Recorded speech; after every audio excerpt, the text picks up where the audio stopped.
3 बार ओम का उच्चारण करते हैं, उसके बाद चर्चा करेंगे।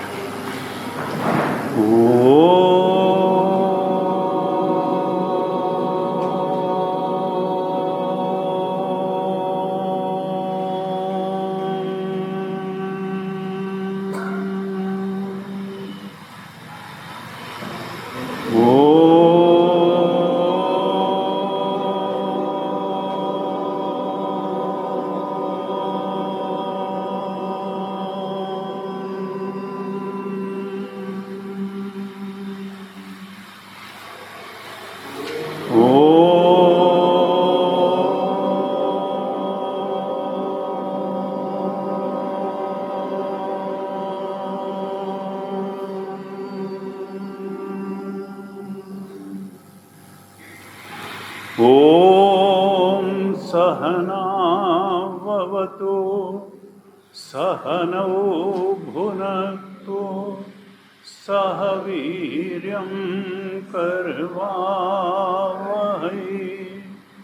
तेजस्विनावधीतमस्तु मा विद्विषावहै। ओम शांति शांति शांति।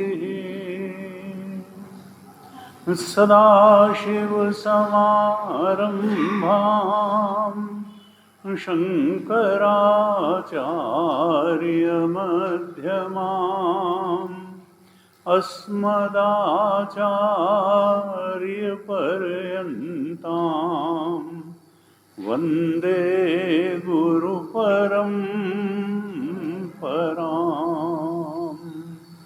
अज्ञानतिमिरान्धस्य ज्ञानाञ्जनशलाकया चक्षुरुन्मीलितं येन तस्मै श्री गुरवे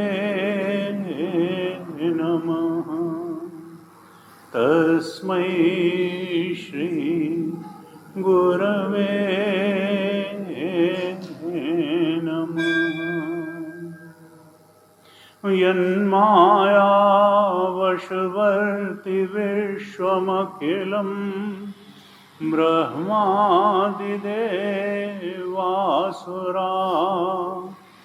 यत्सत्त्वादियं वृषैव भाति सकलं रज्जौ यथा हेर्भ्रमः।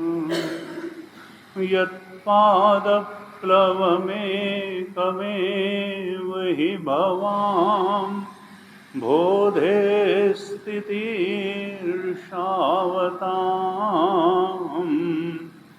वन्देऽहं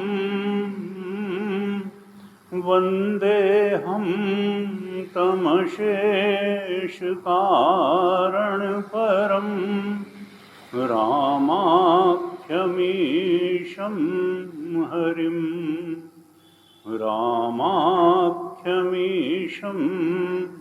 हरिम्। अतुलितबलधामं हेमशैलाभदेहं दनुजुवनकृशानुं ज्ञानिनामग्रगण्यं सकलगुणनिधानं वानराणामधीशं रघुपतिप्रियभक्तं वातजातं नमामि। रघुपतिप्रियभक्तं वातजातं नमामि। आज से हम अगले 7 दिनों तक चलने वाले इस गीता ज्ञान यज्ञ का शुभारंभ करने जा रहे हैं और इसके लिए हमने श्रीमद् भगवद गीता का 15वां अध्याय चयनित किया। ये 15वां अध्याय बड़ा महत्वपूर्ण अध्याय है। इसके लिए हर अध्याय के लिए संतों ने एक नाम दिया है और इस 15वें अध्याय को नाम दिया पुरुषोत्तम योग। भगवान ने इस 15वें अध्याय में अपने पुरुषोत्तम स्वरूप का वर्णन किया है, क्योंकि भगवान ही पुरुषोत्तम। जीवन में 3 ही चीजें हैं, एक तो जीव है, दूसरा जगत है, तीसरा ईश्वर। हम जीव हैं और हमारे जीव कौन है? जिसके अंदर कामनाएं हैं। कामनाओं के कारण ही हम जीव हैं, वैसे हम डिवाइन हैं, लेकिन कामनाएं होने के कारण हम अपनी डिविनिटी से थोड़ा नीचे हट करके जीव चेतन बन गए।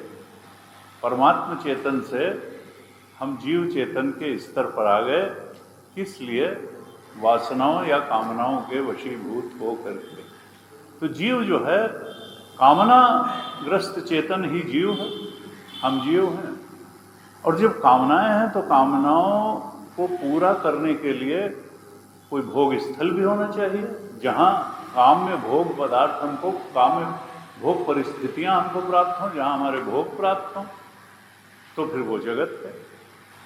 हमारे अंदर कामनाएं हैं और कामनाओं को पूर्ति का जो स्थल है वो जगत है। तो हम अगर हैं तो जगत भी रहेगा, हमारी अगर सत्ता है तो जगत की भी सत्ता है। और फिर हम कोई सर्वज्ञ तो है नहीं, हमारी बुद्धि भी थोड़ी है और हमारी कर्म शक्ति भी थोड़ी है। ये जीव की पहचान क्या है? अल्पज्ञ और अल्प शक्ति। हमारा ज्ञान भी थोड़ा है और हमारी जो बुद्धि है वो थोड़ी, और हमारा कर्म शक्ति भी थोड़ी। तो हमारे अंदर प्रार्थनाएं उठती हैं कि कोई सत्ता होती जो हमारा ज्ञान थोड़ा बढ़ा देती, कोई सत्ता होती जो हमारी शक्ति, क्रिया शक्ति, कर्म शक्ति थोड़ी बढ़ा देती। तो एक बात यह है कि अगर हमारे अंदर इच्छाएं हैं तो फिर इच्छा पूर्ति का भी इसी सृष्टि में कोई न कोई साधन अवश्य है। अगर प्यास लगती है तो यह प्रमाण है कि कहीं पानी है और उसको पीने से प्यास बुझ जाएगी। अगर भूख लगती है तो यही इस बात का प्रमाण है कि कहीं भोजन है और उसको खाने से भूख मिट जाएगी। हम अगर इंडिविजुअल कॉन्शियसनेस हैं, व्यष्टि चेतन हैं, तो फिर कहीं टोटलिटी भी। हम इंडिविजुअलिटी को स्वीकार करें और टोटलिटी को न स्वीकार करें, ये विचार की ईमानदारी नहीं है। अगर हम पंचभूत के धरातल पर भोजन हमें थोड़ा चाहिए, एक थाली चाहिए तो कहीं भोजन समष्टि है, जल चाहिए तो कहीं जल समष्टि है, वायु चाहिए तो कहीं वायु समष्टि है, आकाश 2-4 कमरे का घर चाहिए, स्पेस चाहिए तो कहीं स्पेस की समष्टि है। तो अगर हम इंडिविजुअल कॉन्शियसनेस हैं, व्यष्टि चेतन हैं, तो कहीं समष्टि चेतन भी है, कहीं टोटल कॉन्शियसनेस है। और जैसे भूतों के धरातल पर, पंचभूत के धरातल पर ये जो हमारी आवश्यकताएं हैं ये समष्टि भूतों पर निर्भर है, भोजन की समष्टि पर निर्भर है। हमें जो थोड़ा भोजन चाहिए, थोड़ा पानी चाहिए, ऐसे ही ये इंडिविजुअल कॉन्शियसनेस टोटल कॉन्शियसनेस पे डिपेंडेंट भी है। इंडिविजुअलिटी सर्वाइव ही नहीं कर सकती है अगर टोटलिटी का अस्तित्व ना हो, एग्जिस्टेंस ना हो, और इंडिविजुअलिटी टोटलिटी पर डिपेंडेंट भी है। पंचभूत के धरातल पर भी डिपेंडेंट है और कॉन्शियसनेस के धरातल पर भी डिपेंडेंट है। तो इसलिए कई बार अपने को बहुत बुद्धिमान मान करके लोग नकारने की कोशिश करते हैं कि I don't believe in God. ये विचार की ईमानदारी नहीं है कि हम इंडिविजुअलिटी को माने, चाहे एलिमेंट्स के लेवल पे, 5 एलिमेंट्स के लेवल पे या कॉन्शियसनेस के लेवल पे। इंडिविजुअल कॉन्शियसनेस है तो टोटल कॉन्शियसनेस भी है, और इंडिविजुअल कॉन्शियसनेस टोटल कॉन्शियसनेस पर डिपेंडेंट है। हमारे अंदर अगर प्रार्थनाएं उठती हैं तो कोई प्रार्थना सुनने वाली सत्ता भी है और प्रार्थनाओं का उत्तर देने वाली संस्था भी है।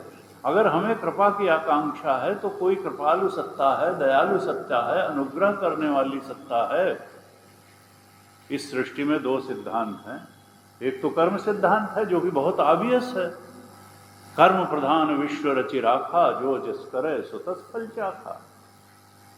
एक तो यह है कि कर्म सिद्धांत है, अच्छा कर्म करेंगे अच्छी परिस्थिति आएगी और सुख मिलेगा, खराब कर्म करेंगे तो खराब परिस्थिति का सामना हमको करना पड़ेगा और दुख भी उठाना पड़ेगा। लेकिन केवल कर्म सिद्धांत ही नहीं है, इस सृष्टि में कृपा सिद्धांत भी है। अगर हमारा हृदय भक्ति से भरा हुआ है, प्रार्थनाओं से भरा हुआ है, भगवान के शरणागत होकर के हम जीवन जी रहे हैं, हृदय में भक्ति लेकर के जीवन जी रहे हैं, तो फिर भगवान भक्त वत्सल हैं। जैसे एक माँ बच्चे के प्रति वात्सल्य से भरी होती है, वैसे ही परमात्मा माता और पिता दोनों है। वो परम पिता भी है और उसी की माया से सब चल रहा है। जनक सुता जग जननी जानकी, अतिशय प्रिय करुणा निधान की, ताके जुगपद कमल मनावो, जासु कृपा निर्मल मति पावो। सीता जी जो हैं विद्या माया हैं, भगवान से मिलवा देती हैं। अविद्या माया नहीं है बुद्धि को शुद्ध कर देती हैं। अगर हम उनके चरण शरण में रहेंगे तो हमारी बुद्धि को निर्मल, और ये कहते हैं कि सारी साधनाओं का लक्ष्य बुद्धि को निर्मल बनाना ही है, समझ सुधारना ही सारी साधनाओं का फल है। क्योंकि तीन की ही सत्ता है, हमारी सत्ता है, संसार की सत्ता है और ईश्वर की सत्ता है। तो और हम इन्हीं तीनों बातों के बारे में थोड़ी थोड़ी गलत समझ रखते हैं, और यही समझ सुधारने के लिए शास्त्र है। गीता जी भी हैं, रामचरितमानस भी है, उपनिषद भी है, श्रीमद् भागवत भी है। जितने भी शास्त्र हैं, इनका लक्ष्य इस जीव की, मनुष्य की समझ सुधारना है। देखिए, कबमुख करि करुणा नर देहि, देत ईस बिन होइत सनेही। ये मनुष्य देह बड़ा दुर्लभ है, देव दुर्लभ तन है। क्यों? क्योंकि इसमें उन्नत विवेक बुद्धि भगवान ने दी है, संकल्प की स्वतंत्रता दी है, फ्री विल दी है। हम चाहें तो हम इतने खराब कर्म कर सकते हैं, अपनी भावनाएं इतनी खराब कर सकते हैं, अपने विचार इतना खराब कर सकते हैं कि राक्षस भी शर्मा जाए, और चाहें तो हम इतने उन्नत विचार रख सकते हैं, इतनी सहृदयता रख सकते हैं, बंधुत्व, विश्व बंधुत्व में रह सकते हैं, भगवान की शरणागत होकर के रह सकते हैं, भक्ति ज्ञान वैराग्य और शरणागति प्रपत्ति में रह सकते हैं कि जो देवता भी नहीं कर सकते हैं। हम देवताओं से ऊपर जा सकते हैं, हम राक्षसों के भी नीचे जा सकते हैं। ये संकल्प की हमारी स्वतंत्रता है, ये फ्री विल है। अब ये हमारे ऊपर है कि हम एक्सरसाइज कैसे करते हैं इस विल को, हम अपने चिंतन को कैसा बनाते हैं, अपनी भावनाओं को कैसा बनाते हैं, अपनी दिनचर्या को कैसा बनाते हैं, अपने स्वाध्याय को कैसा बनाते हैं, अपनी संगति को कैसा बनाते हैं, और इस तरह से अपने जीवन को कैसा बनाते हैं।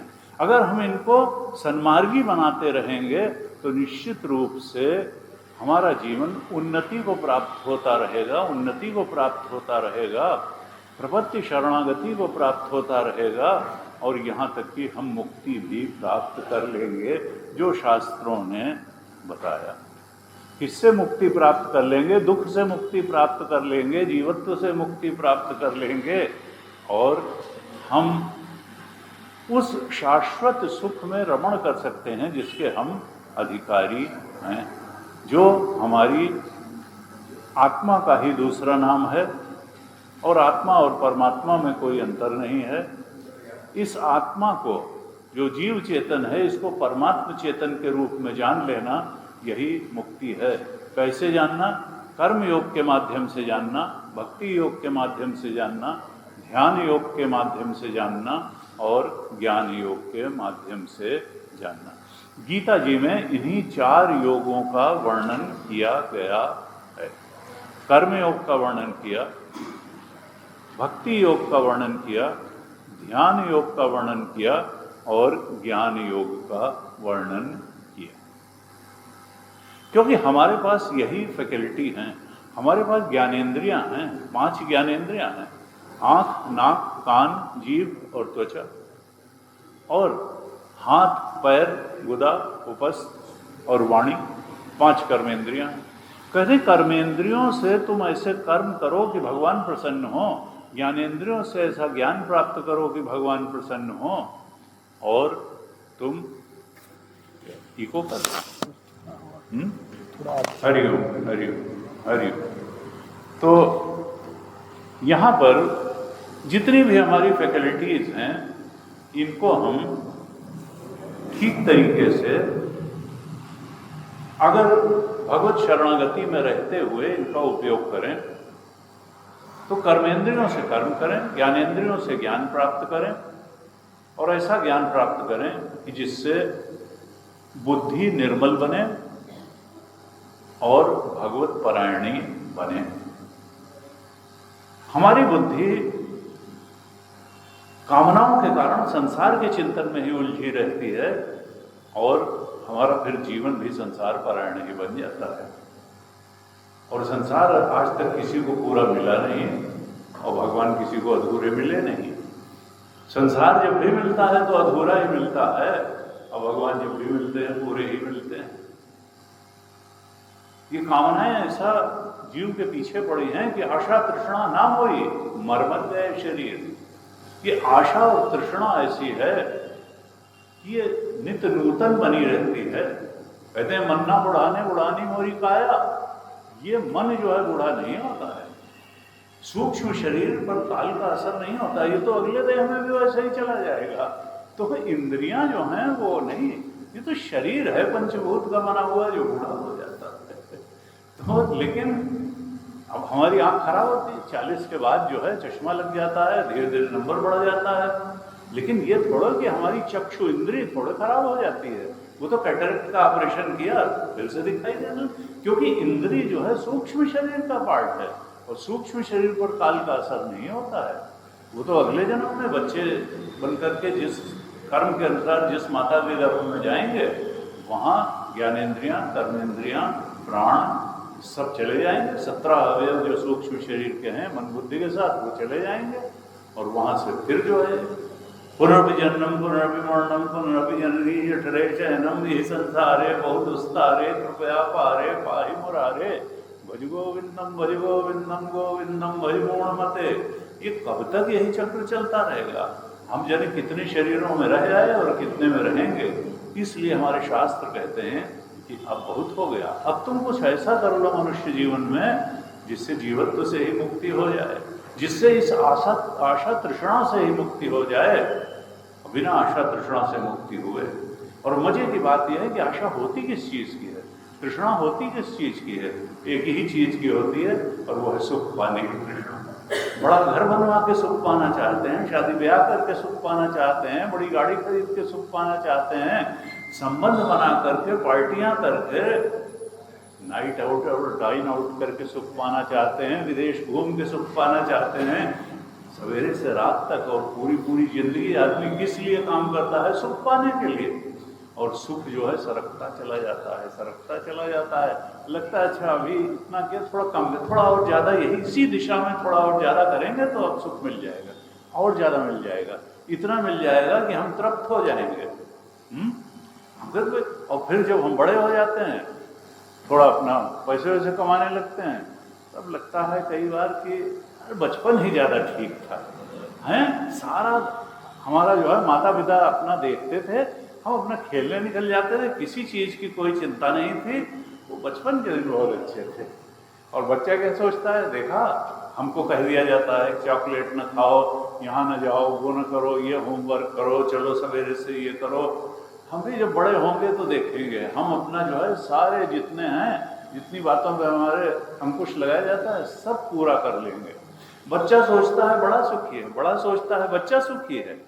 जिसकी शादी नहीं होती वो सोचता है शादी जिसकी हो गई है वो सुखी है, जिसकी शादी हो गई वो सोचता है कि अरे पहले ज़्यादा फ्री थे, ये तो अच्छा बंधन जो आ गया।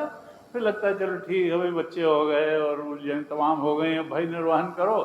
और फिर होते होते अच्छा, अब जब बच्चा बड़ा हो गया, अब जब बहू आएगी तो सुख देगी। अब बहू आई तो उसने ऐसा सुख दिया कि फिर जो है वो सारा ही जो है, तो इसलिए जो है ये हमेशा सुख, ये संसार ऐसा है कि इसका सुख जो है सरकता चला जाता है, सरकता चला जाता है, सरकता चला जाता है।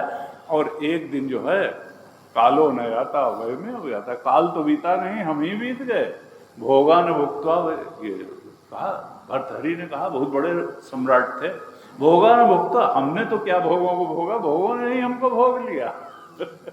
कालो न जाता, काल तो बीता नहीं, हम ही बीत गए। और तृष्णा में जीर्णा वयमेव जीर्णा, हमारी तृष्णा आशा तो जीर्ण हुई नहीं, बूढ़ी हुई नहीं, हम ही बूढ़े हो गए। तृष्णा जीर्णा वयमेव जीर्णा। तो ये संसार की गति ऐसी है। इसलिए संतों ने कहा कि भाई सुख तुम खोज रहे हो, इसमें कोई खराब बात नहीं है। सुख खोजने का एक बड़ा वैज्ञानिक आधार है, और सुख तो खोजना ही चाहिए। लेकिन हम जरा सा ये देखें कि सुख है कहाँ। तो कहा देखो, गीता जी भी यही कहती हैं, रामचरितमानस भी यही कहती है, हमारे संतों ने भी यही कहा कि जो आनंद सिंधु सुख राशि, सीकर ते त्रैलोक सुपासी, सो सुखदाम राम सनामा, अखिल लोकदायक विश्रामा। देखो सुख के सागर राम जी हैं, जो सुख हैं, तो सो सुखधाम राम स्नामा। गीता जी में कहा 5वें अध्याय के 21वें श्लोक में कि बाह्य स्पर्शेषु असक्तात्मा विन्दति आत्मनियत सुखम, स ब्रह्म योग युक्तात्मा सुखम अक्षयम अश्नुते। बाह्य स्पर्शेषु असक्तात्मा, देखो सुख तो तमोगुणी भी होता है। लोग शाम को अपना पार्टी करके और उसमें जो है करके सुखी होना चाहते हैं, थोड़ी देर का रहता है, उसमें भी शरीर को भी क्षति होती है, लिवर को क्षति होती है, थोड़ी देर का, वो तमोगुणी सुख है। क्योंकि विवेक को मंद करने वाली जो चीज है उसको सुखद कैसे कहा जा सकता है। समय का नाश है, शरीर का नाश है, विवेक बुद्धि कुंठित होती है, तमोगुणी सुख कहा गया। प्रमाद निद्रा आलस्य का सुख जो है तमोगुणी सुख है सुख जरूर।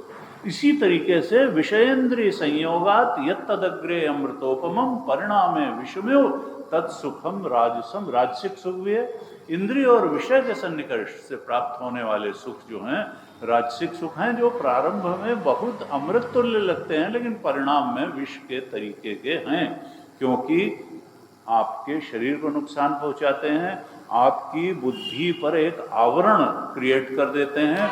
फिर लगता है इस बार नहीं तो इस बार कितना व्यक्ति सोचता है भाई भोजन में बड़ा सुख है, विषय और इंद्रिय जीभ पे भाई लगता है बस जीभ से पेड़ा हटने ना पावे। तो अब कैसे हो सकता है, क्या हमेशा जो है मिठाई मुंह में थोड़ा रखेंगे, थोड़ी बहुत तो खा लो तो डायबिटीज जो है परेशान करके रख देती है। तो कहीं अगर भोजनाशक्ति जो है ये तो संतुलित होना चाहिए जीवन। ठीक है, ये कहा कि देखो भोगे रोग भयम कुलेच्युत भयम वित्ते नृपालाद भयम। बहुत भोग करोगे तो रोग हो जाएगा। भोगे रोग भयम कुले, बहुत ऊंचा कुल अगर है और थोड़ा सा भी हो जाए तो कहेंगे कि देखो फलां के लड़के हैं और ऐसा काम कर रहे हैं। कुलेच्युत भयम वित्ते नृपा, बहुत ज्यादा पैसा हो जाएगा तो ईडी का छापा, इनकम टैक्स का छापा, ये वित्ते नृपालाद भयम। तो फिर कहा सुख है कहीं, तो भर्तहरि ने ये भी कहा वैराग्य में वो सुख है।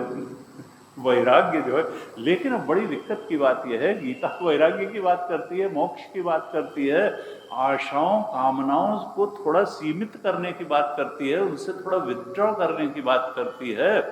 लेकिन हम तो संसार चिंतन के कारण और भगवत चिंतन की कमी के कारण हम और कामनाओं की पूर्ति की दिशा में ही सोचते रहते हैं, और फिर संसार चिंतन और यही प्लानिंग हम ये नहीं समझ पाते कि मुक्ति सर्वोच्च हमारा प्राप्तव्य है। हम इस चेतन जो मैं करके हमारे अंदर स्फुरित हो रहा है, जिसको हम कामनाग्रस्त चेतन मान के बैठे हैं, ये स्वयं ही सुख स्वरूप है। अगर हम जीवन में थोड़ा थोड़ा कामनाओं को कम करते चले जाएं, कामनाओं को थोड़ा आवश्यकताओं की तरफ लाएं, और आवश्यकताओं में भी कमी की जा सकती है। इसका मतलब ये नहीं है कि हम कोई दरिद्रता का जीवन जीना शुरू कर दें। बस केवल धन बुरा नहीं है, धन की आसक्ति बुरी है। भोजन करना बुरा नहीं है, भोजन की आसक्ति बुरी है, हैं? शंकराचार्य भगवान ने कहा, ये नहीं कहा कि तुम तनख्वाह पाओ तो 10-10 रुपये बांटते आओ। नहीं नहीं, वो बेवकूफी हो। विवेक बेच के साधना नहीं की जाती है। कहा, मूढ़ जही धनागम तृष्णा कुरु सद्बुद्धिम मनस वितृष्णाम यल्लभसे निज कर्मो पातम वित्तम तेन विनोदय चित्तम भज गोविंदम गोविंदम भज मूढ़ मते। कहा, देखो पैसा बुरा नहीं, समृद्धि बुरी नहीं है, लेकिन उसकी आसक्ति बुरी है। आसक्ति नहीं, और नहीं स्वामी ये तो बड़ी जो है ऐसी चीज है, अब आसक्ति कैसे छोड़ दें? उनका जो चीज आ सकती है वो जा भी सकती है, ऐसा कुछ नहीं है। कि सब इस जन्म में, पिछले जन्म में तुम ही ने इसको चिंतन करके आसक्ति पैदा की है। तुम्हारा स्वरूप आत्मा के अलावा कुछ नहीं, जितना है वो सब ग्रहण किया हुआ है, इस जन्म में, इसके पिछले जन्म में, इसके हम पता नहीं कितने जन्म दे चुके हैं। कहते हैं ईश्वर हमसे सीनियर नहीं है, हमारा ये चेतन जो है ये बिल्कुल डिवाइन चेतन है। तो कहा, देखो ये शास्त्र क्या कह रहा है, गीता शास्त्र क्या कह रहा है कि अपने आप को भी पहचानो, संसार को भी पहचानो और भगवान को भी पहचानो। ये तीन ही एंटिटीज हैं जिनके बीच में सारा ये सृष्टि का चक्र चल रहा है। हम हैं सत्य, जगत भी सत्य, और हम सत्य हैं तो जगत भी सत्य है, और ये दोनों सत्य हैं तो जगत नियंता, जगत को उत्पन्न करने वाला, स्थिति का और प्रलय करने वाला परमात्मा भी, ईश्वर भी सत्य है। जीव सत्य है, जगत सत्य है और ईश्वर भी सत्य है। ये तीनों जो सत्य हैं इनके सही स्वरूप को जान लेना, यही गीता जी का उद्देश्य है कि तुम जान लो कि तुम्हारा सच्चा स्वरूप क्या है, इस जगत को भी जान लो कि जगत का सच्चा स्वरूप क्या है, और ईश्वर को भी जान लो कि ईश्वर का सच्चा स्वरूप क्या है। और जब तुम जानने निकलोगे तो मजे की बात यह है कि जो तुम निकलोगे, तुम्हारा सच्चा स्वरूप निकलेगा, वही जगत का भी सच्चा स्वरूप निकलेगा और वही ईश्वर का भी सच्चा स्वरूप निकलेगा। ब्रह्म सत्यम जगन मिथ्या जीवो ब्रह्मणा परा। भगवान शंकराचार्य ने कहा, हजारों शास्त्रों में जो बात कही गई है उसको मैं एक श्लोक की आधी पंक्ति में कह दूंगा कि ब्रह्म सत्यम जगन मिथ्या, ब्रह्म ही सत्य है, जगत मिथ्या है, और ये जीव ब्रह्म ही है और इसके अलावा कुछ नहीं है। असल में सत्य एकम सत्य विप्राह बहुधा वदन्ति, सत्य तो एक ही है। हमने कामनाओं से आक्रांत होकर के अपने ब्रह्म स्वरूप के बोध न होने के कारण कामना से आसक्त चेतन मान करके जीव चेतन बन गए और जन्म मृत्यु के चक्र में भटकने लगे, संसार के चक्र में भटकने लगे, और फिर जगत की भी महत्व हो गया। पंचभूत की उपाधि से जो ब्रह्म जगत है, ये तीन शरीरों की उपाधि से वही ब्रह्म जीव बन गया, और माया की उपाधि से वही ब्रह्म ईश्वर बन गया। मायोपाधिक ब्रह्म ही तो ईश्वर है, वही तो प्रार्थनाएं सुनता है, नहीं तो ब्रह्म क्या है? ब्रह्म के लिए तो दूसरा कुछ है ही नहीं, तो किसकी सुनेगा, क्या सुनेगा? तो ईश्वर जब उपाधिधारी, माया की उपाधि वाला ब्रह्म ईश्वर है, पंचभूत की उपाधि वाला ब्रह्म जगत है, और तीन शरीरों की, सूक्ष्म शरीर, कारण शरीर और स्थूल शरीर, इन तीन शरीरों की उपाधि वाला जो ब्रह्म है वो हम जीव हैं। सत्य एक ही है, एकम सत्य विप्रा बहुधा वदन्ति। तो ये जो है कहते हैं कि देखो, और वो ब्रह्म कैसा है? सत चित आनंद, वही सत्य है, वही चेतन है और वही आनंद स्वरूप भी है। हम आनंद की जब खोज करते हैं तो अपने ब्रह्म स्वरूप की ही खोज करते हैं। गीता जी के 3 अध्याय में भगवान ने कहा, मम वर्तमान वर्तन्ते मनुष्याः पार्थ सर्वशः। सारे ही मनुष्य मेरे मार्ग का ही अनुसरण करते हैं। वर्तमाने मार्ग, मम वर्तम अनुवर्तन्ते मनुष्याः पार्थ सर्व। ये सारे ही मनुष्य मेरे ही मार्ग का अनुसरण करते हैं।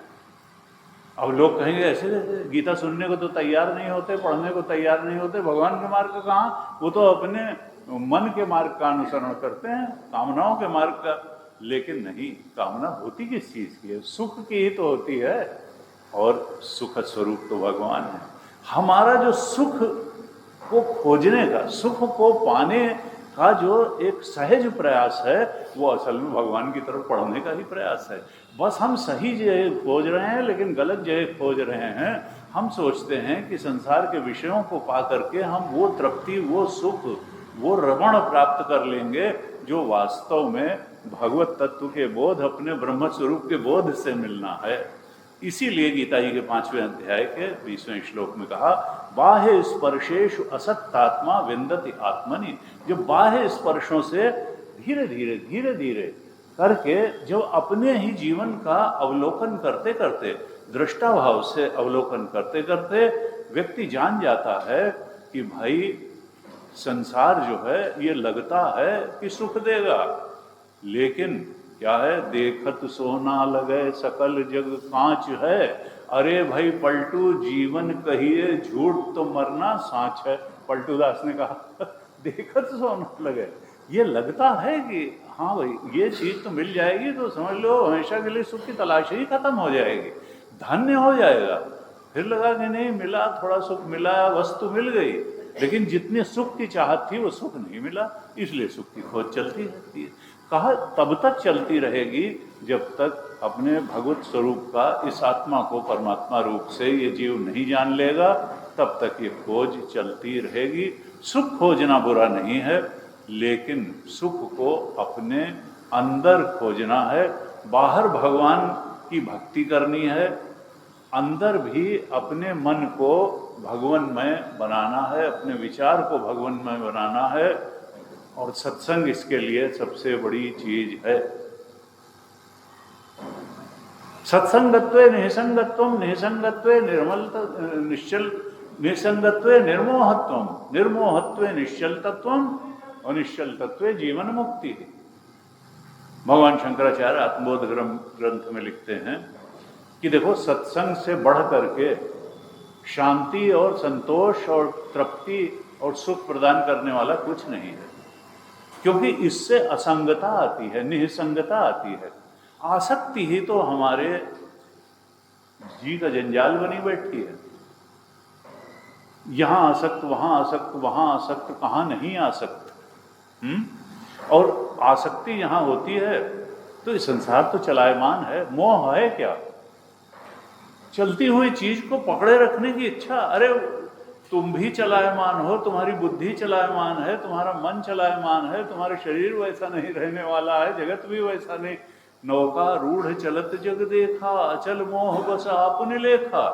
पहले तो ये रेलगाड़ी वगैरह थी नहीं, तो नौका पे बैठ के जब नदी में चलते थे तो वो कहता था कि तट किनारे तेजी से भाग रहे हैं पीछे की तरफ। ये नहीं सोचता था कि अरे हम भाग रहे हैं, किनारे थोड़ा भाग रहे हैं।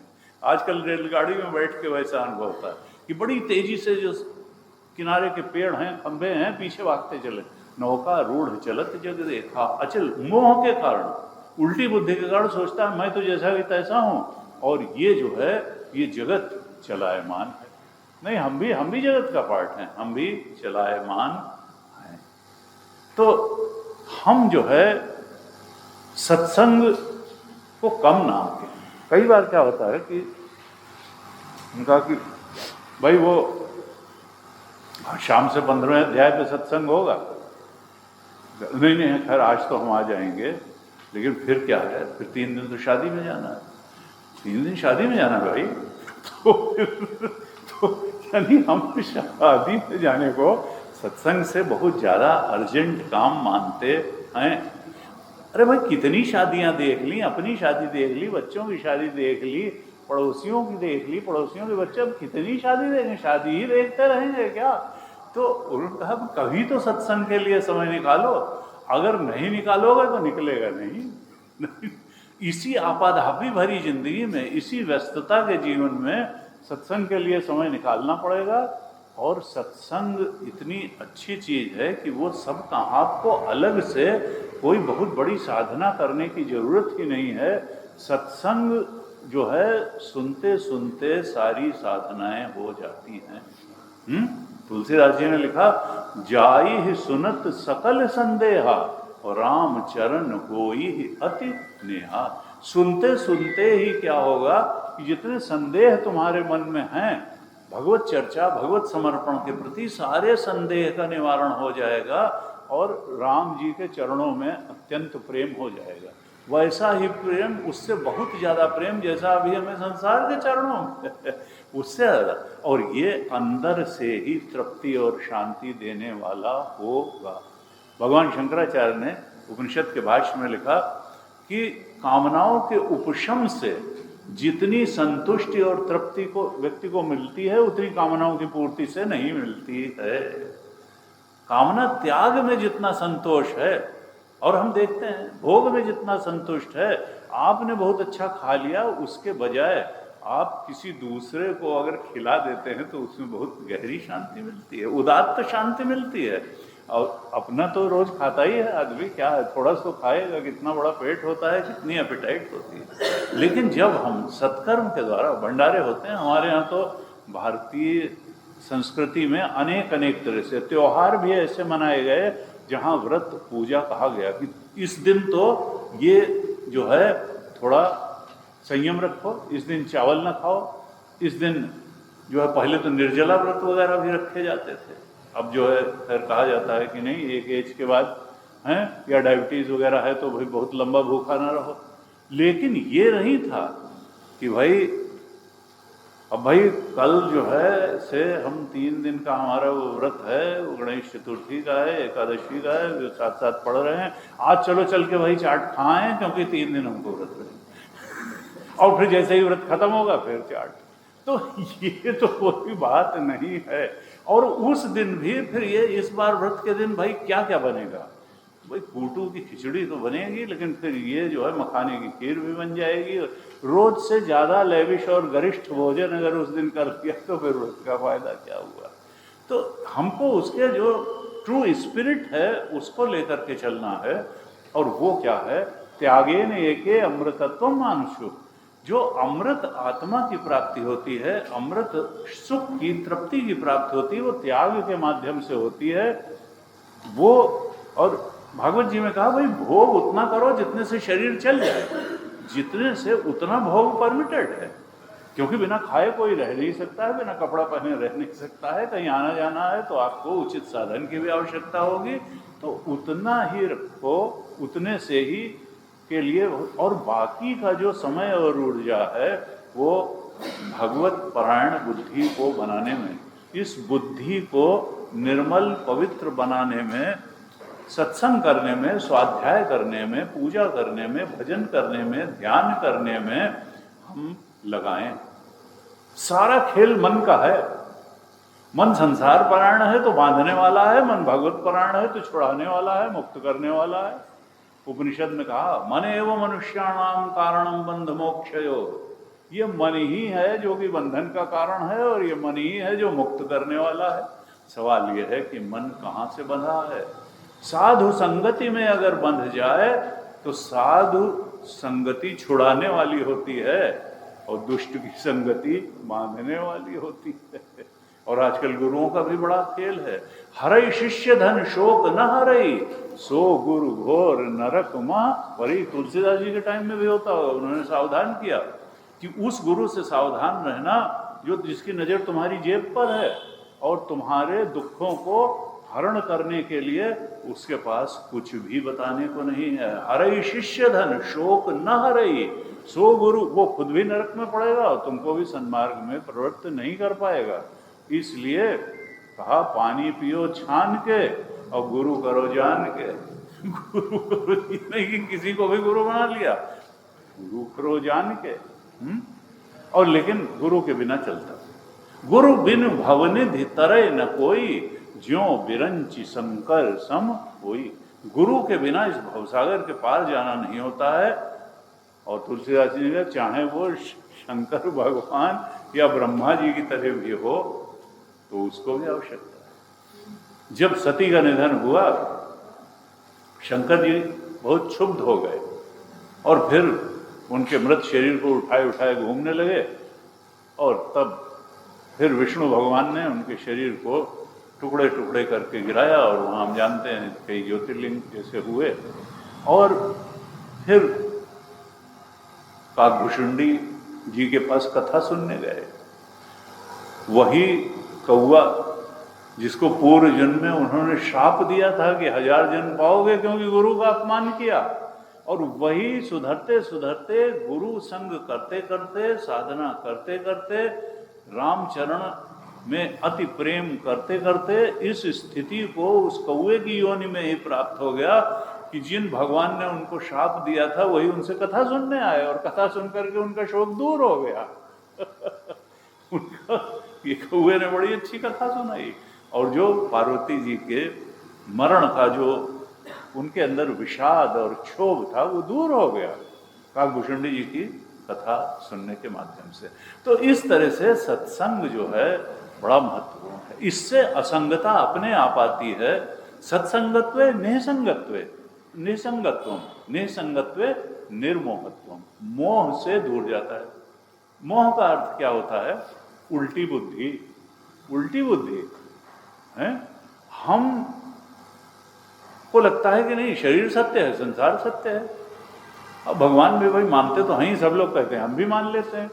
अरे नहीं, तुम अगर सत्य हो, इंडिविजुअल कॉन्शियस, तो वो तो तुमसे ज्यादा चेतन सत्ता है, तुमसे ज्यादा आंख उसके पास है, तुमसे ज्यादा श्रवण शक्ति उसके पास है, तुमसे ज्यादा शक्ति और रेसिप्रोकेट करने की क्षमता उसके साथ है, तुमसे ज्यादा कृपालु है, दयालु है।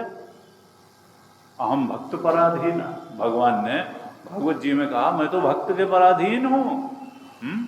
अहम भक्त पर, सब दुनिया मेरे पीछे चलती है और मैं भक्तों के पीछे चलता हूं। और गीता जी में कहा नमे भक्ता प्रणश्यति कौन्तेय प्रतिजानी ही नमे भक्ता प्रणश्यति। 9वें अध्याय में कहा अपि चेत सुदुराचारो भजते माम अनन्य भाग साधुरेव समन्तव्य सम्यक व्यवसितो हि स क्षिप्रम भवति धर्मात्मा शश्वत शांतिम निगच्छति कौन्तेय प्रतिजानी ही नमे भक्ता प्रणश्यति। कहा देखो, कई लोग कहते हैं अरे स्वामी जी हमसे कहाँ हो पाएगा, आप जानते नहीं हमने क्या कर दिया।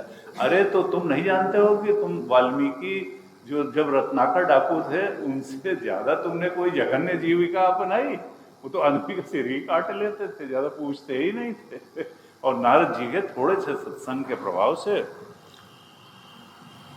वो जो है कैसा उल्टा नाम जपत जग जाना वाल्मीकि भय ब्रह्म समाना।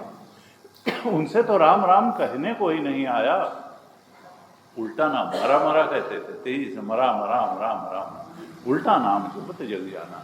तो इसलिए ये सोचना कि अरे हमने तो ऐसा, अब हर व्यक्ति उन्हीं स्टेजेस से होकर के आता है। अगर हम पिछले जन्म में ही मुक्त हो गए होते, इतने शुद्ध अंतःकरण होते, तो फिर ये मनुष्य का जन्म मिलता ही क्यों? तो ये मनुष्य जन्म मिश्रित कर्मों का परिणाम है। कुछ अच्छे कर्म किए होंगे, कुछ खराब कर्म किए होंगे, तब हमको ये मनुष्य जन्म मिला है। लेकिन हम जहाँ से जितने शुभ संस्कार लेके आए थे उससे आगे बढ़ के जाएं, हो सके तो मुक्त हो करके जाएं, नहीं तो जितने पवित्र संस्कार लेके आए थे उससे ज़्यादा पवित्र होकर के जाएं। मन को मैला करके तो न जाएं, अपने मन में और शरणागति, भगवत शरणागति बढ़ा करके जाएं, थोड़ा और सत्संग स्वाध्याय कर करके जाएं और पूजा ध्यान करके जाएं।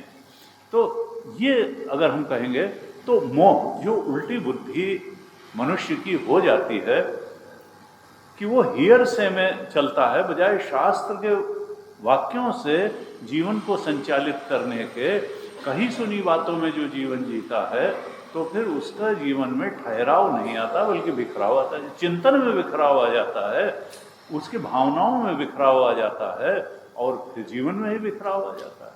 तो भावनाएं अगर हमको ठीक रखनी है, चिंतन ठीक रखना है, सत्संग तो करना पड़ेगा। क्योंकि मन एवं मनुष्याणाम कारण, ये मन ही बंधन का कारण है और मन ही मोक्ष का साधन भी बन जाता है। तो मोह दूर करना, निर्मोह, निर्मोहत्व निश्चल तत्वम, आत्मा ही निश्चल तत्व है, बाकी सब चलायमान है, शरीर भी चलायमान है, जगत भी चले। निश्चल तत्व जीवन, जब आत्म तत्व निश्चल तत्व में स्थिति होती है तो वो वही जीवन मुक्ति है। तो इस तरह से कहा। गीता जी जो है वो तरह तरह से, हमारे गुरु जी कहते थे गीता जी में बहुत कमेंट्रीज अवेलेबल हैं और हर व्यक्ति ने अपने अपने ढंग से गीता जी पर कमेंट्री लिखी है। हम अपने चिन्मय मिशन में हमारे यहाँ भगवान शंकराचार्य ने जो अर्थ किया है उसको सर्वशुद्ध अर्थ मान करके चलते हैं। वैसे हमारे गुरुदेव की भी टीका है, उधर बुक स्टॉल में लगी हुई है, लेकिन हम भगवान शंकराचार्य को और उनके लिखे हुए भाष्य को ही प्रामाणिक मान करके गीता के अर्थ को लेते हैं।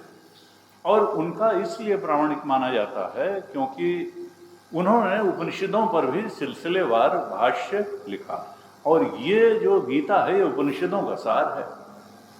और किसी आचार्य ने उपनिषदों पर सिलसिलेवार भाष्य नहीं लिखा, क्योंकि उपनिषद में अद्वैत तत्व के ऐसे ऐसे मंत्र आ जाते हैं कि फिर उनका क्या करोगे। द्वैत फिलॉसफी या और कोई काम नहीं करती वहाँ। मृत्यो समृत्युम गच्छति कठोपनिषद या ये नाना एव पश्यति। कठोपनिषद में कहा जो यहाँ नानात्व को ही सत्य मानता रहेगा उसको अभी मृत्यु से मृत्यु ही प्राप्त होते रहेंगे, यानी वो संसरण में पड़ा रहेगा, संसरण से मुक्ति नहीं होगी।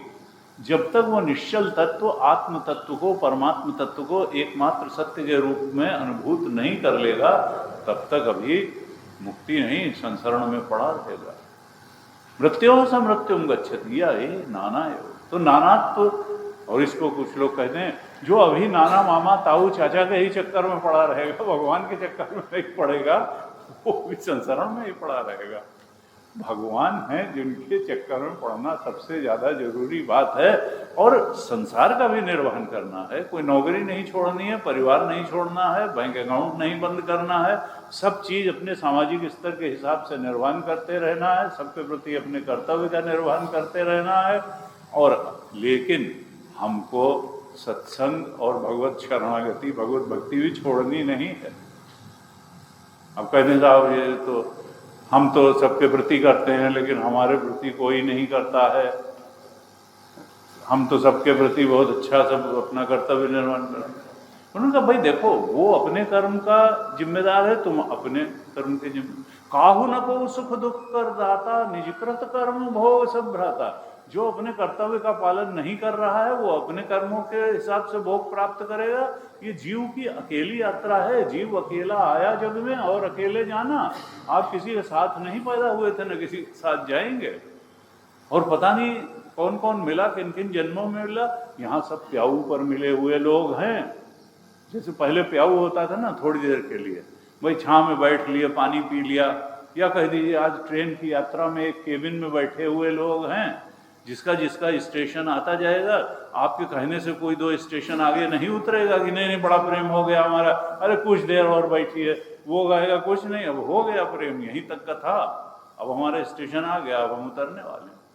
तो काहू न को सुख दुख कर दाता, निजकृत कर्म भोग सब भ्राता।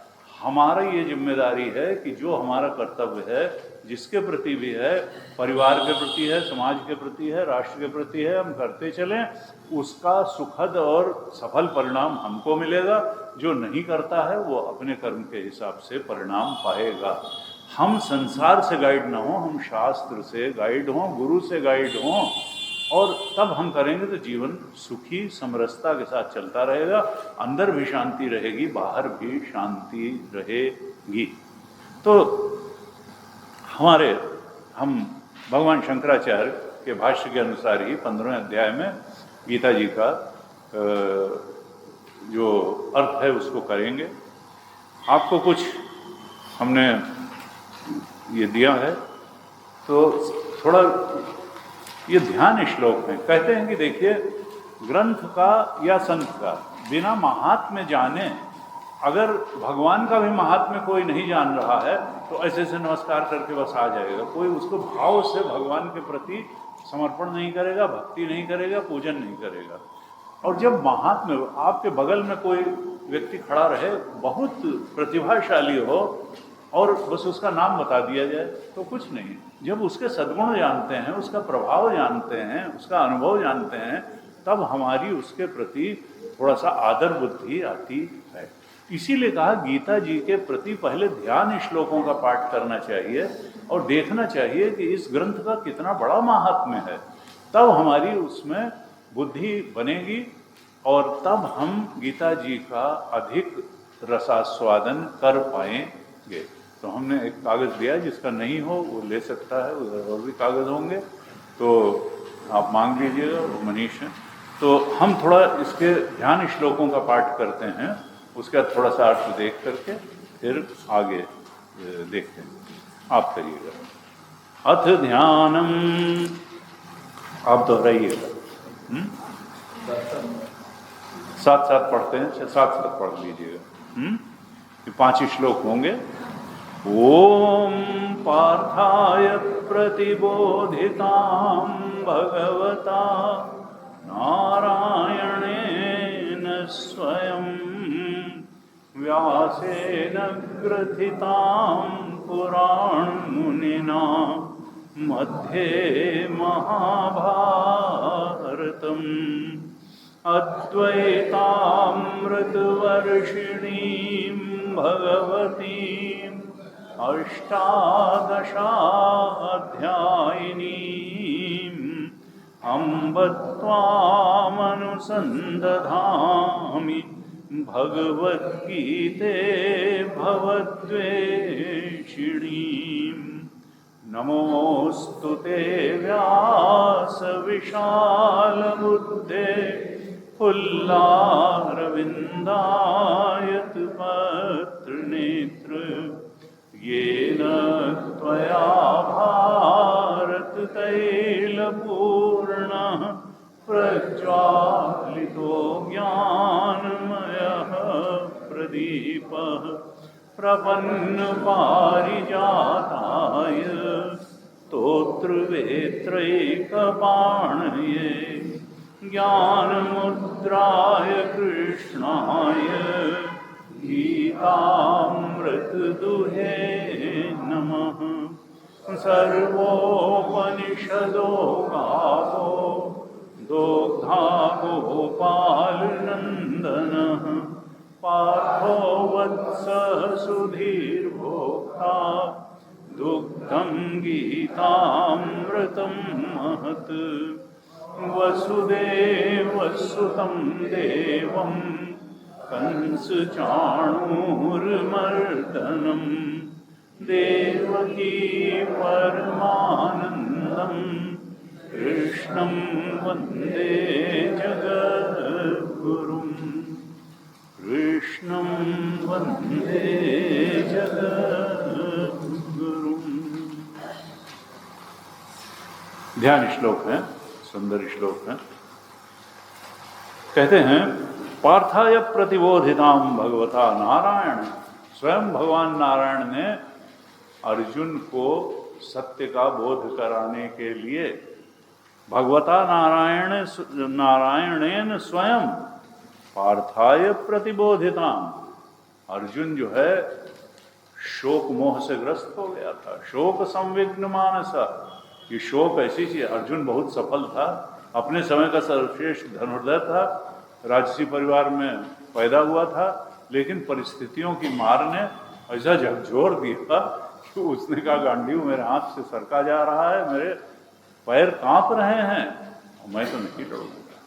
अपने इन गुरु को मार करके और पितामह भीष्म जिनके संरक्षण में मैं खेला बड़ा, उनको मार करके इनके खून से सने सिंहासन पर बैठ करके मैं इस पृथ्वी के भोगों को भोगूंगा। इससे इस दुष्कर्म से अच्छा है कि मैं जंगल में जा करके भिक्षा मांग करके जीवन जी लूं, लेकिन मैं इनके अपने आदरणीय लोगों के बंधु बांधवों के रुधिर से सने हुए सिंहासन पर बैठ करके इस पृथ्वी के भोगों को नहीं भोग सकता हूँ। और लगता था कि बड़ी वो लॉजिकल बात कर रहा है, लेकिन भगवान ने फिर उसको बोध कराया कि इस in given situation, in this given circumstances, दोनों सेनाएं खड़ी हैं, युद्ध की रणभेरी बच चुकी है, इस समय इस तरीके की बातें करना ये तुम्हारा कहाँ से तक उचित है और इस परिस्थिति में तुम्हारा क्या कर्तव्य उचित है। तो फिर जो है उसको बोध कराने के लिए, कर्तव्य का बोध कराने के लिए और परम सत्य का बोध कराने, कहते हैं कि जब तक आप अपने सत्य को नहीं जानते हैं, संसार के नहीं जानते हैं, तब तक कर्तव्य का बोध करना भी बड़ा कठिन हो जाता है। जो सत्य के बोध में प्रतिष्ठित है वही एकदम से कह सकता है परिस्थिति में ये निर्णय ठीक है, ऐसा करना ठीक होगा। तो इसलिए उसको बोध कराने के लिए, आत्मबोध कराने के लिए भी, कर्तव्य का बोध कराने के लिए भी भगवान ने गीता का उपदेश किया अर्जुन को, और उसके माध्यम से हम सबको किया। और ये गीता कैसी है, इसको ये स्मृति ग्रंथ है। भीष्म पर्व में ये 25 से, महाभारत के भीष्म पर्व में 25वें अध्याय से 42वें अध्याय तक 18 अध्यायों में ये पाई जाती है। यानी स्मरण से भगवान वेदव्यास ने इसको लिखा, इसलिए कहते हैं स्मृति ग्रंथ है। व्यासेन ग्रथिताम, भगवान वेदव्यास ने लिखा, जिनको कहा पुराण मुनिना, जिन्होंने सारे पुराण लिखे। और कहाँ ये गीता बोली गई, मध्य महाभारतम, महाभारत के बीच में इसका उपदेश हुआ।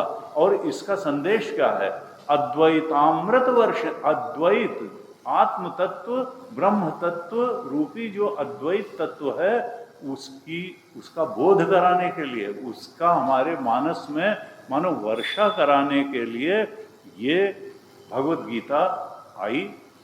और ये है कैसी, अष्टादशाध्याय नहीं, 18 अध्यायों वाली ये है। अम्बत्वाम, ये माँ की तरीके से है। गांधी जी ने तो जो कमेंट्री लिखी गीता पे, उसका नाम ही लिख दिया गीता माता। जैसे हर परिस्थिति में जब बच्चा आता है तो माँ की गोद में आके छिप जाता है और माँ उसको सहारा देती है, संबल देती है, उसकी रक्षा करती है, उसको सही मार्ग बता देती है। इसी तरह से ये गीता जी की शरण में जो जाता है, चाहे जितना शोक संविघ्न मानस हो, जीवन में चाहे जितनी उथल पुथल आई हुई हो, इसके शरण में जो जाएगा उसको सही मार्ग सन्मार्ग मिल ही जाएगा। सबके लिए इसमें कुछ न कुछ आसरा, कुछ न कुछ दवाई बताई गई है। किसी ने कहा कि हम कमजोर हो सकते हैं, लेकिन हम और हमारा परमात्मा दोनों मिलकर के किसी भी परिस्थिति से कमजोर नहीं है। हमेशा कोई न कोई रास्ता रहता है। हमको लगता है कि सारे रास्ते बंद हो गए, अंधकार छा गया, लेकिन ऐसा कभी नहीं होता है। इस सृष्टि में हमेशा एक न एक रास्ता रहता है और वो हमको गीता जैसे शास्त्र से वो रास्ता मिल जाता है। ये माँ के समान है। अम्बत्वाम अनुसंदधामि भगवद गीते भवद्वेषिणी। ये संसार तो क्या है, राग द्वेष का एक पिटारा है। कहीं राग होता है, कहीं द्वेष होता है, कहीं राग होता है, कहीं द्वेष होता है, और इसी में जिंदगी चलती रहती है। कहा ये जो राग द्वेष से तो थोड़ा दूर कर देती है कि अरे थोड़ा इससे ऊपर उठ कर के देखो। ये जो है, तुम अगर परिस्थिति को ही सबसे बड़ी बात मान करके बैठे रहोगे, परिस्थिति से परमात्मा बहुत बड़ा है। तुम्हारी मन स्थिति से भी परमात्मा बहुत बड़ा है। परिस्थिति को कोई पकड़ के नहीं रह सका, मन स्थिति को भी कोई पकड़ के नहीं रह सका। परमात्मा ही है जिसको पकड़ के रखा जा सकता है, वो अचल है, अटल है। तो कहा ये भव दोष जितने हैं उनको दूर कर देती है। कहा जिन व्यास भगवान ने इसको लिखा, नमोस्तुते व्यास विशाल बुद्धे, व्यास जी की विशाल बुद्धि को नमस्कार है। फुल्लार विंदायत पत्र नेत्र, जिनके कमल पत्र के समान खिले हुए नेत्र हैं, खिले हुए कमल के समान जिनके नेत्र हैं। मतलब क्या है कि दूरदर्शी हैं, सत्यदर्शी हैं। नेत्र हमारे चक्षु जो हैं वो तो संसार को ही देखते हैं, लेकिन वो इतने बड़े ऋषि थे कि वो परम सत्य तक देख लेते थे। ज्ञान नयन निर्खत मन माना, उनके ज्ञान नेत्र खुले हुए थे। फुल्लार और अरविंद नेत्र, ये न त्वया भारत तैल पूर्ण प्रज्वालितो ज्ञान। इस गीता रूपी दीपक में क्या है, ये ज्ञान की बाती इसमें जल रही है, और महाभारत रूपी दीपक में मानो ये जल रही है गीता।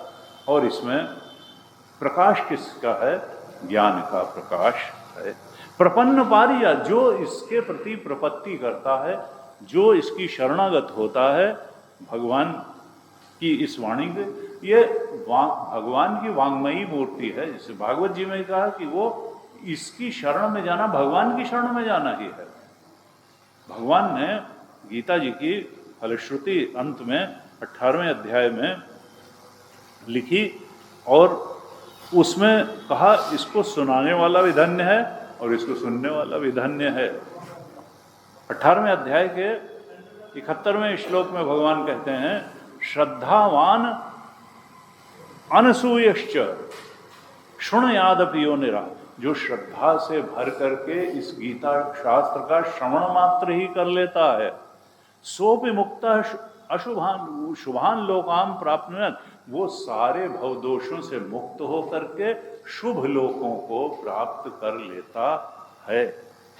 किन शुभ लोकों को? जिनको पुण्य कर्मा लोग प्राप्त करते हैं, अर्थात जीवन रहते भी बाधा नहीं रहती है और जीवन के बाद भी सद्गति प्राप्त होती है।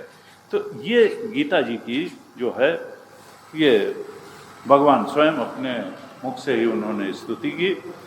कहा प्रपन्न जो भगवान के शरणागत हैं, भगवान क्या है? पारिजात की तरह, कल्प वृक्ष की तरह हैं भगवान। पारिजात का दूसरा नाम है कल्प वृक्ष। तो पारिजात का कल्प वृक्ष के नीचे क्या है कि जो मांगोगे वो दे देता है। सर्व कामना संपन्न करने वाला है कल्पतरु। पारिजात का वृक्ष कल्प प्रपन्न के लिए पारिजात हैं, उनसे संसार मांगोगे संसार दे देंगे, माया कि कोई चीज मांगोगे तो देंगे, और सत्य मांगोगे सत्य दे देंगे, भक्ति मांगोगे भक्ति दे देंगे, आत्मबोध मांगोगे तो आत्मबोध दे देंगे। ये है कि मांगने वाले की तरह मांगो। तो ये नहीं है कि उनके पास गए तो उन्होंने कहा कि भगवान सुरती तो है चूना नहीं है और चूना दिलवा दीजिए, तो ये कोई मांगना हुआ?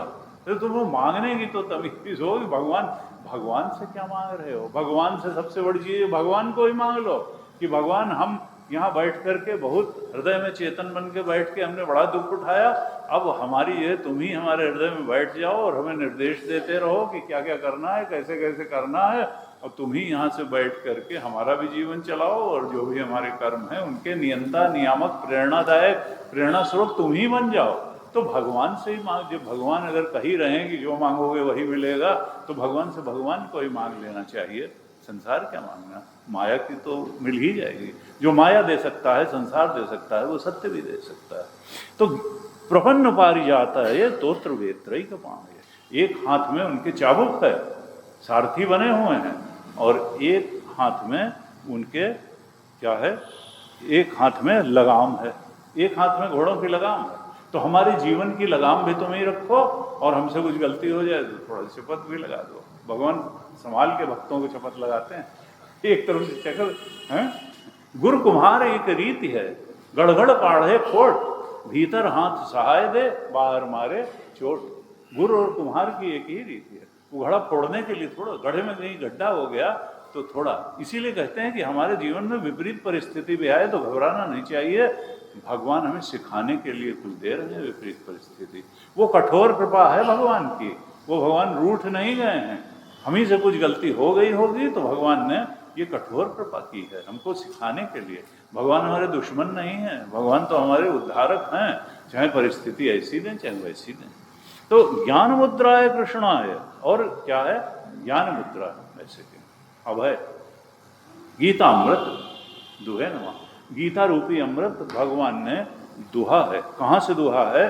सर्वोपनिषदों गावो, सारे उपनिषद मानो गाय हैं, और दोग्धा गोपाल नंदना, उनको दुहा गोपाल नंदन ने। भगवान कृष्ण दो ग्वाले थे, कृष्ण रूपी उपनिषदों रूपी गायों से कृष्ण रूपी ग्वाले ने ये गीता रूपी अमृत को दुहा।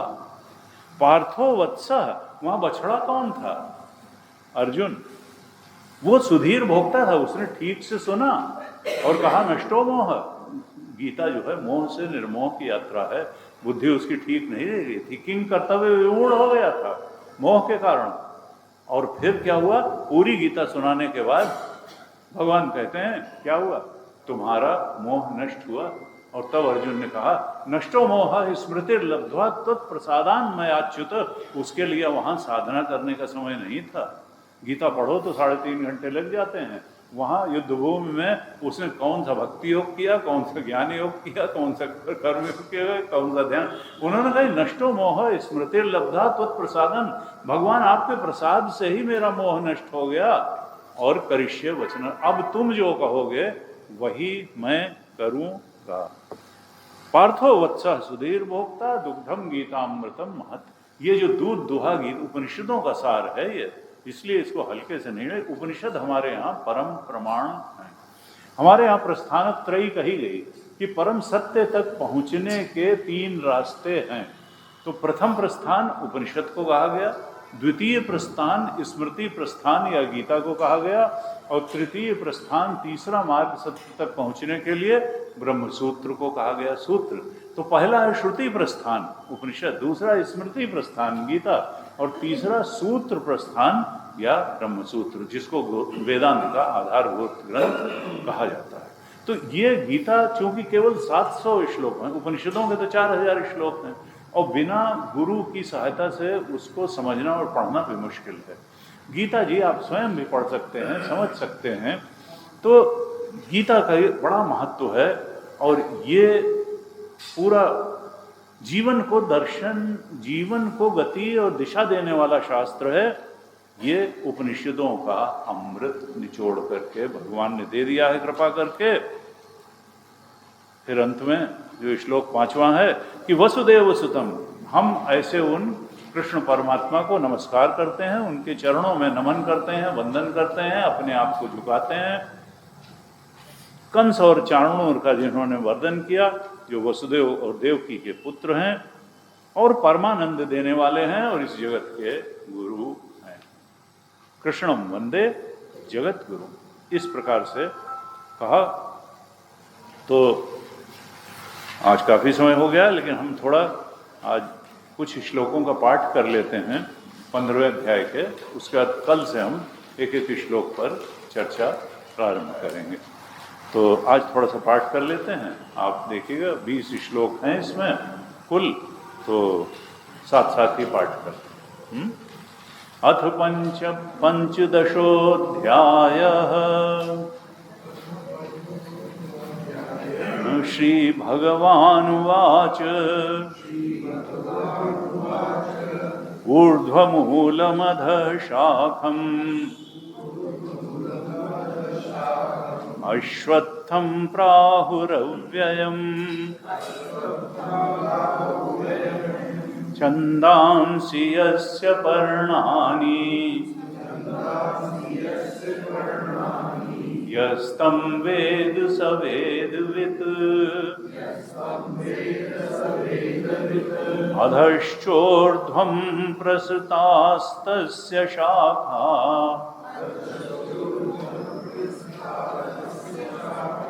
गुणप्रवृद्धा विषयप्रवालाः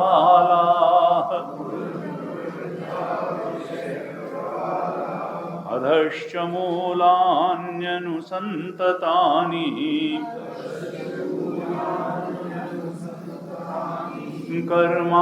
कर्मानुबन्धीनि मनुष्यलोके न रूपमस्येह तथोपलभ्यते नान्तो न चादिर्न च सम्प्रतिष्ठा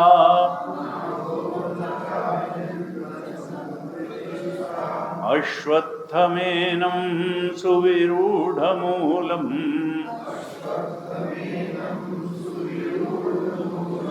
असङ्गशस्त्रेण दृढेन चित्वा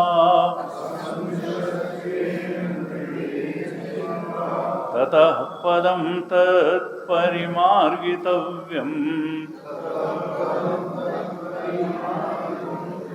यस्मिन् गता न निवर्तन्ति भूयः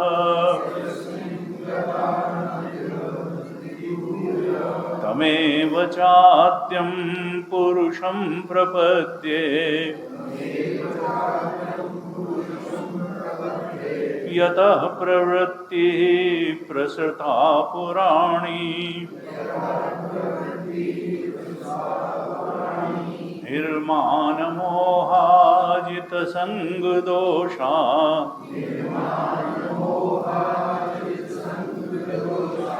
अध्यात्म नित्या विनिवृत्त कामा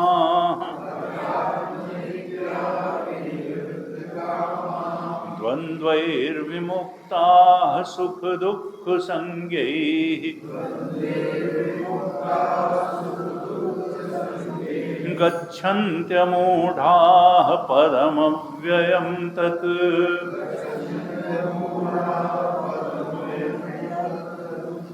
न तद्भासयते सूर्यः न शशाङ्को न पावकः यद्गत्वा न निवर्तन्ते तद्धाम परमं मम ममैवांशो जीवलोके जीवभूतः सनातनः मनः षष्ठानीन्द्रियाणि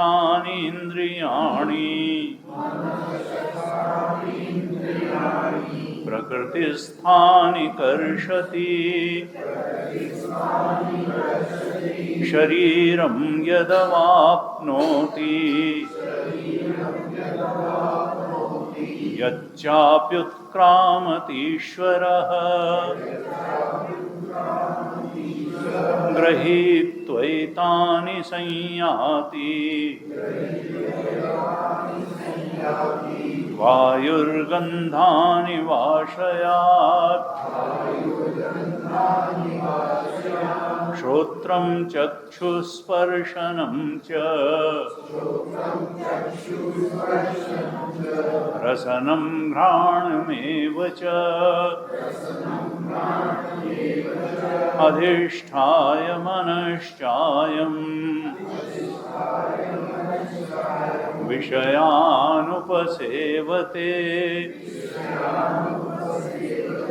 उत्क्रामन्तं स्थितं वापि भुञ्जानं वा गुणान्वितं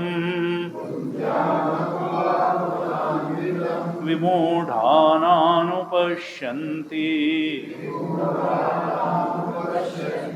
पश्यन्ति ज्ञानचक्षुषः यतन्तो योगिनश्चैनम् पश्यन्त्यात्मन्यवस्थितम् यतन्तोऽप्यकृतात्मानः नैनं पश्यन्त्यचेतसः नैनं पश्यन्त्यचेतसः।